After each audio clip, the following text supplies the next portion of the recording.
Good morning, good afternoon, and good evening, and welcome again to Portland, Oregon. And if you're not from around here or the United States, that's on the west coast of the United States.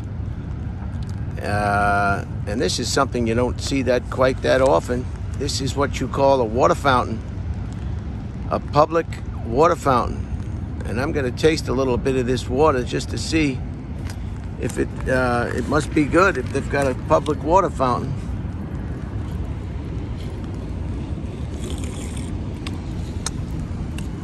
Wow, tastes good. So, guess where I am? It's the light rain here, and I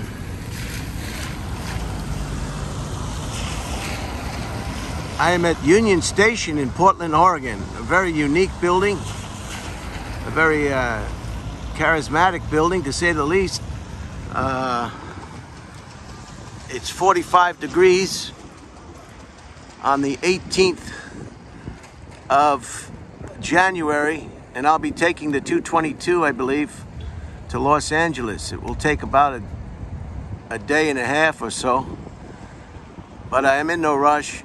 I brought a book, and it's just great if you have the time. If you have not taken the train, this will be Amtrak, the premier passenger rail service for the United States of America.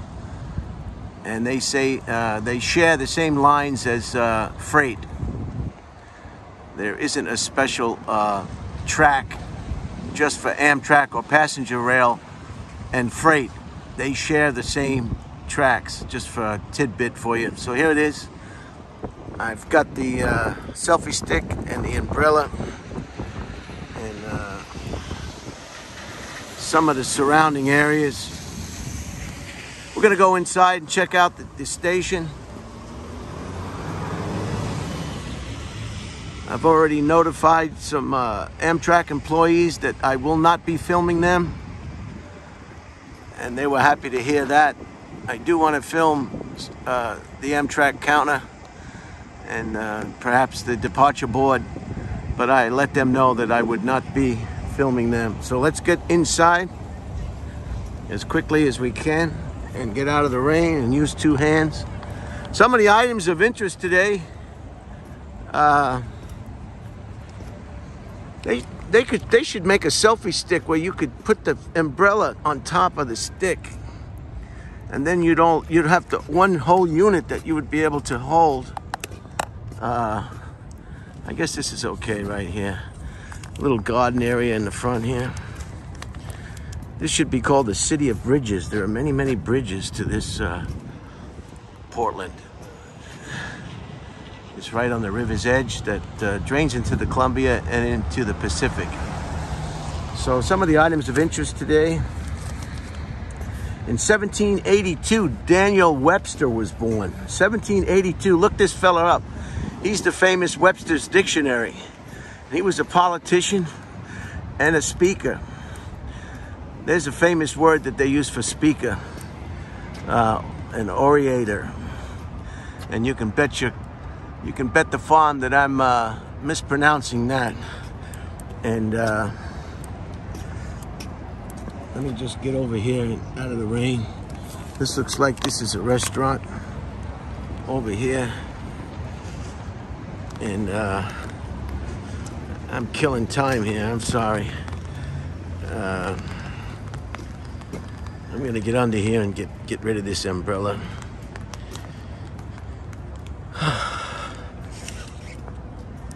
And while I do that, I'll use the tripod and I'll close the umbrella.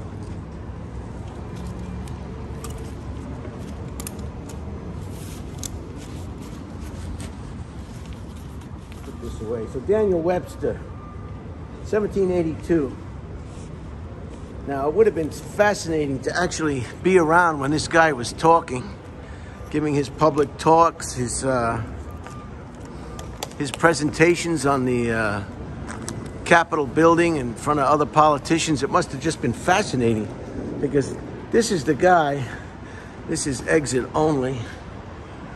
So I'll I'm gonna go over this way. This guy, it must have been fascinating to listen to him speak. I mean, this is the guy who wrote the Webster's Dictionary. So what a vocabulary this character witness probably had. Holy cow. So he was born in 1782, Daniel Webster. In 1911 was the first landing of an aircraft on a ship's deck, and that was the battleship Pennsylvania in San Francisco Bay, 1911.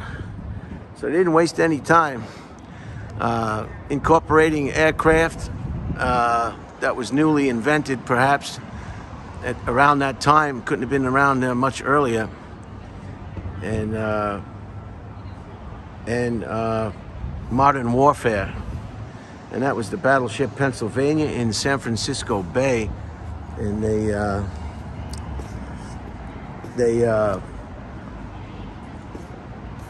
they did that. So here we are. There you go. I like the brass fittings of the doors.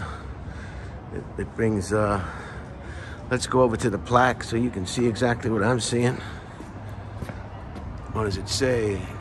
Portland Union Station has been placed on the National Register of Historic Places by the United States Department of the Interior. Opened on February 14th. Is that 1896? It looks like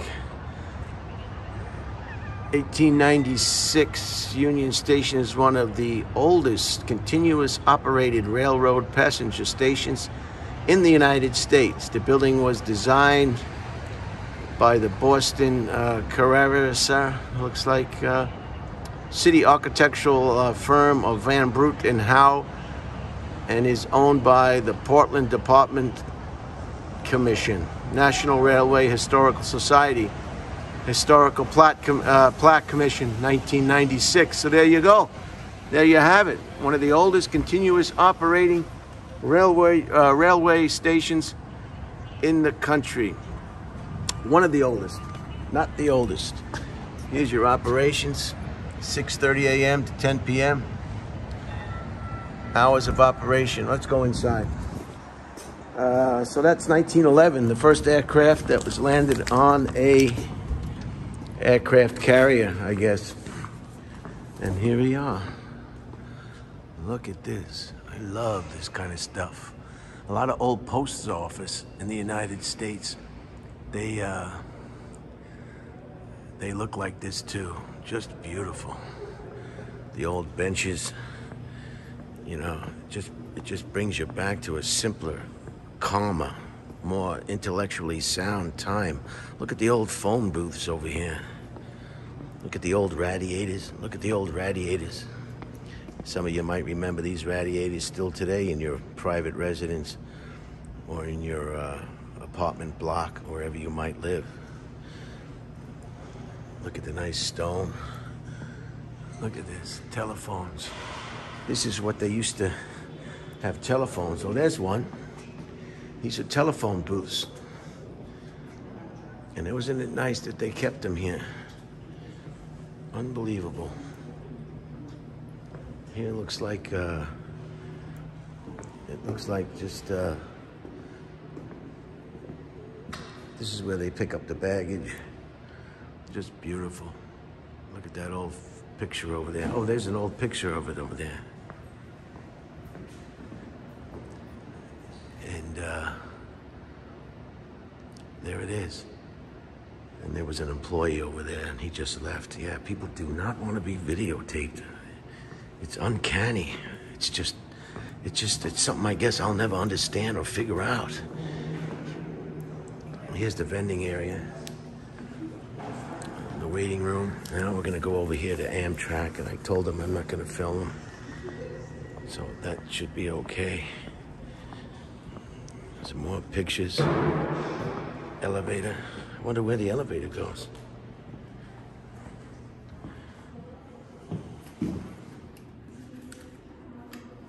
Maybe it's not in service. It probably goes up to the top. Yeah, people are just touchy as can be. Look at the way they did the, what does this say? Christmas mail, date December 1940. Oregon Historical Society. Wow. Look at the cobblestones. And what do we got over here? Just a fascinating building. Station employee pushing luggage cart, 1921. University of Oregon, number 1869. Look at that. Give me a break, will ya? Give me a break. Give me a break. Break me off another piece of that Kit Kat bar, will ya? Look at that. Jeez. Just fascinating. Yeah, that guy got out of there quick. It's almost frightening. It's almost like the iPhone 12 Max Pro is like kryptonite to Superman. You know, they got to get away from the iPhone 12 Max Pro, or else they lose their power, or they faint, or worse, they perish. So we're just gonna get over here. We're not gonna molest these employees. I've already told them I don't want to molest them. Here's the state of Oregon.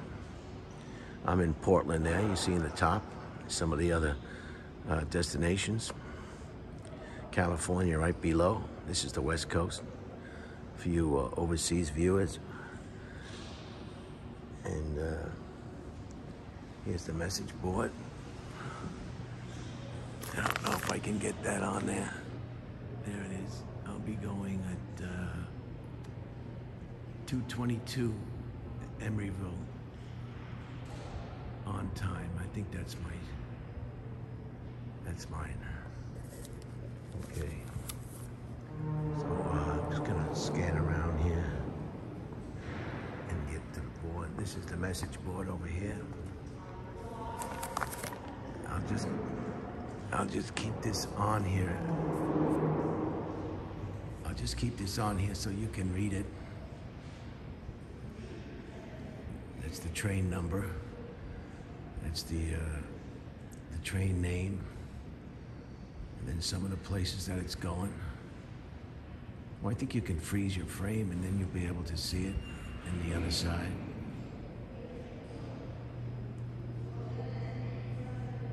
Yeah, I love the train. I don't mind the train one bit.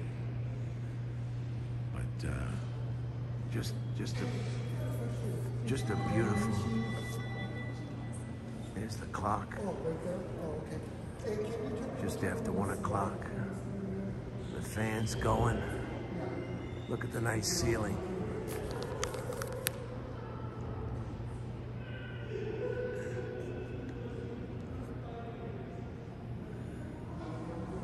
Okay, I'm gonna move away. Yeah, you gotta be careful, I'm telling you. The more I do these presentations in public, the more I am cautious about people. You shouldn't have to be that afraid of people. But in today's climate, you almost have to if you've got an iPhone 12 Max Pro in your hand and you're walking around. Here's additional waiting areas. Look at the old scale. The old Toledo scale.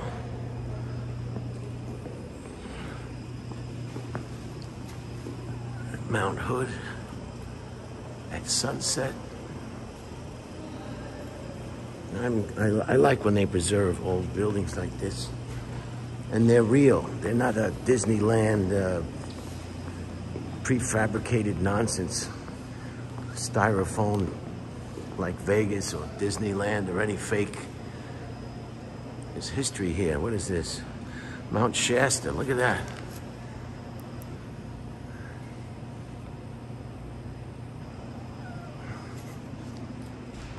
Additional waiting room. What's over here? South stairway. No public restrooms. No loitering. Ladies, gentlemen. Let me see if I can. Let me see if I can. Maybe they have the original urinals. Who knows?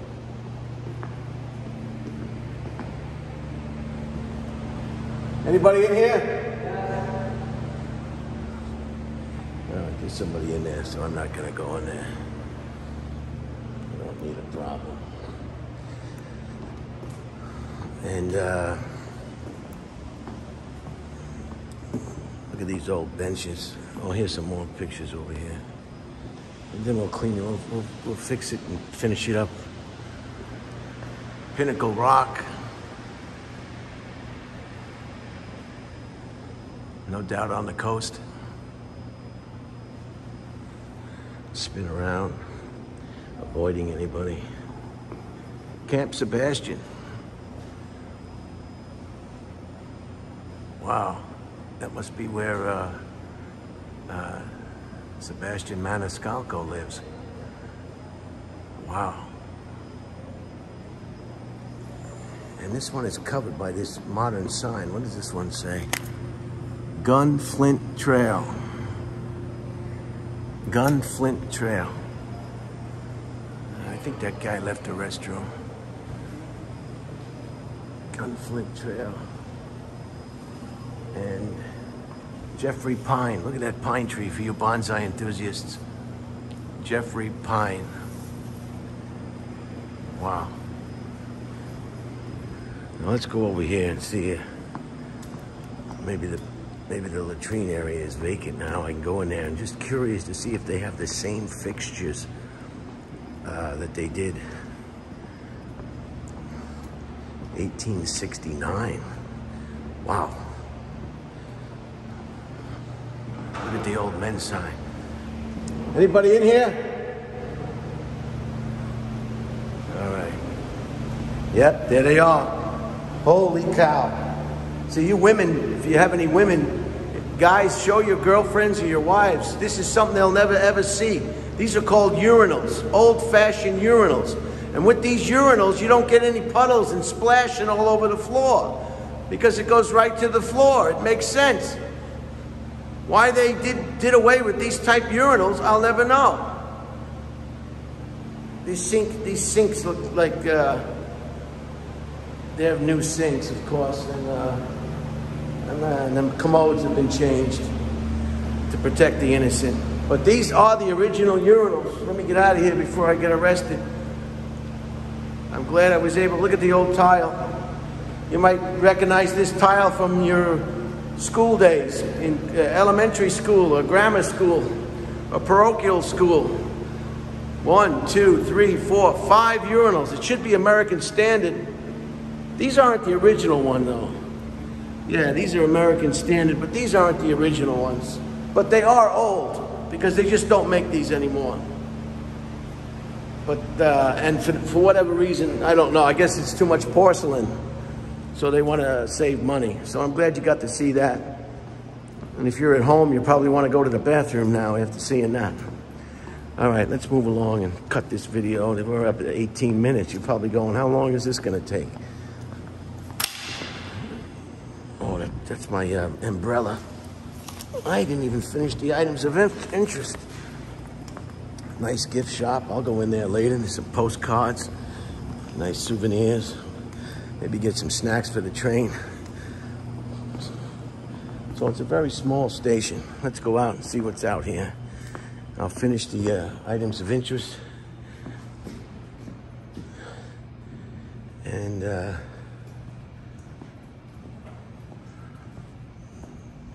that's it. All right, let's finish the items of interest. 1911 was the last, the first aircraft to land on the deck of a ship or a battleship or aircraft carrier in this case. So that was nice. 1912, this is a real sad one. Robert Falcon Scott and 4 of his associates reached the South Pole. But little did they know that it had already got discovered or reached by Ronald Amundsen a month earlier. And then on the way back to where they came from, they all died. So how'd you like that? You went up there to set a record, to discover the South Pole, and you found out some clown has already discovered it. So you and your other 4 associates turn around and go back to where the hell you came from. And then that's got to be wrong. It's 10 after 1 p.m. And then you discover that that it's already been discovered, and then on the way home, you all die on the way back. Going to the South Pole back then, to discover the South Pole was like going to the moon. A lot of things could go wrong, I guess, like flying Spirit Airlines. But I like Spirit Airlines. I flew it to Portland. Stop in Vegas and then to Portland. There's nothing wrong with Spirit Airlines. It's the people that fly Spirit Airlines. We all know that. 1943, they banned the pre-sliced bread because of the war.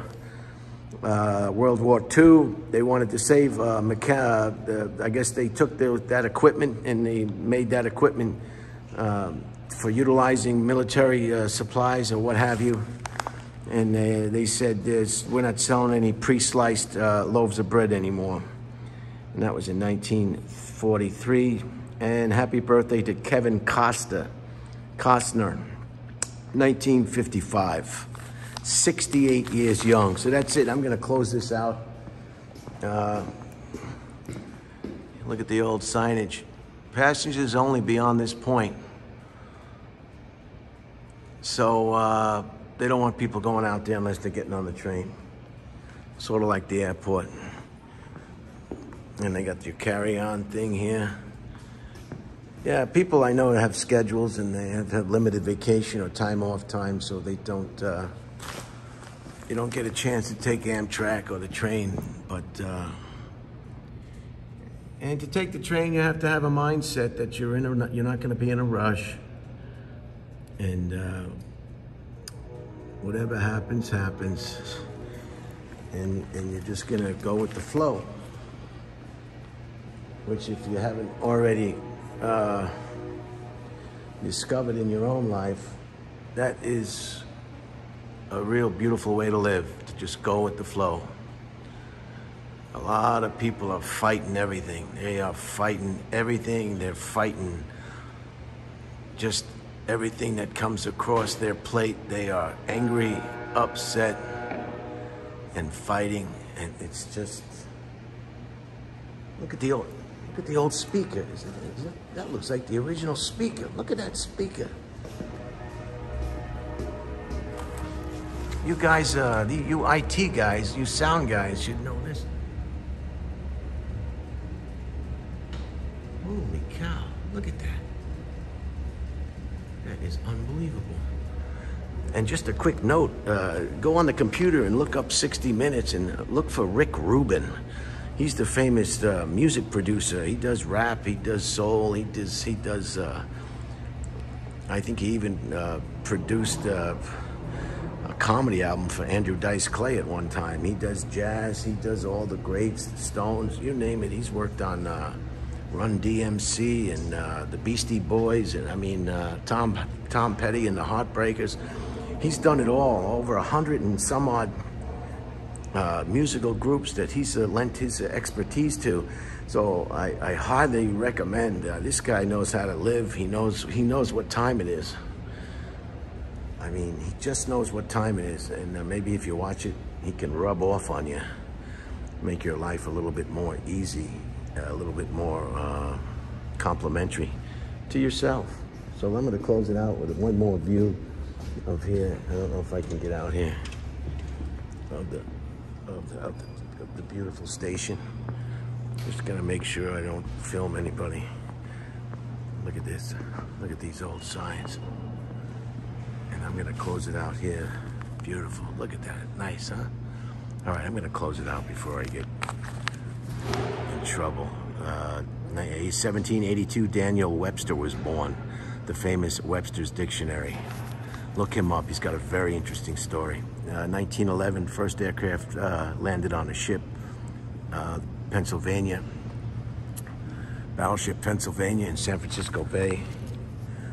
1912, Robert Falcon Scott and 4 of his associates discovered the South Pole. To discover it was already discovered by Ronald Smith, and they were all killed on their way back. 1943, they stopped selling pre-sliced bread. No more pre-sliced bread. They used the equipment and the labor for the war effort in World War II. Happy birthday to Kevin Costner, 68 years young. All right, I'll see you on the rebound. I hope you enjoyed this little tour of the Union Station in Portland, Oregon. When you hear that whistle, that means a train's coming. Get off the track. Shouldn't even be on the track, but sometimes it's fun to go on the track just to see what a track would feel like under your feet. That's my umbrella. All right.